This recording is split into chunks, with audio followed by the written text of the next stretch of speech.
તો સુરતમાં સેન્સ પ્રક્રિયા હવે પૂર્ણ થઈ છે, ત્યારે 120 બેઠક માટે 2062 દાવેદારો મેદાનમાં છે.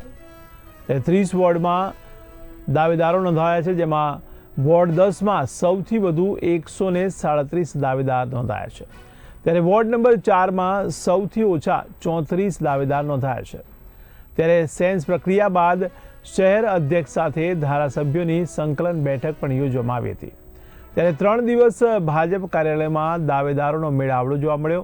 ત્યારે 2062માંથી 120 ઉમેદવારોનું લિસ્ટ તૈયાર કરવામાં આવશે.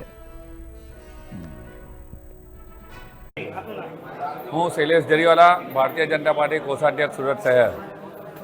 3 દિવસ હાલમાં જ જે મહાનગરપાલિકાની ચૂંટણી આવી છે તે અંગે આજે કાર્યાલય પર 3 દિવસ નિરીક્ષકો પધાર્યા હતા અને એમાં જે દરેક વોર્ડના દાવેદારો મળી કુલ 2062 ફોર્મ ભરાયા છે અને એમાંથી આજે એ દાવેદારી પૂર્ણ થયા બાદ અત્યારે સંકલન ચાલતી હોય છે અને શીર્ષક નેતૃત્વ જે નક્કી કરે એ પ્રમાણે જે નામો આવે છે તેને જીતવા માટે ભારતીય જનતા પાર્ટીના કાર્યકર્તાઓ જીવ તન મન અને ધનથી લાગી જાય છે.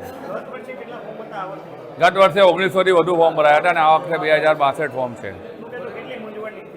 મૂંઝવણ છે જ નહીં. ભારતીય જનતા પાર્ટીનું કેડર બેઝ પાર્ટી છે અને શીર્ષક નેતૃત્વ જે નામો નક્કી કરે છે એને જીતાડવા માટે બધા કટિબદ્ધ હોય છે અને એમાં મંદી પડે છે. પછી કોઈ વિરોધ નથી. ટિકિટ માંગવી દરેકનો હક છે અને એ હક ભારતીય જનતા પાર્ટી દરેકને આપે છે અને પછી ભારતીય જનતા પાર્ટીમાં જે નામો આવે તેને જીતાડવા માટે બધા લાગે છે.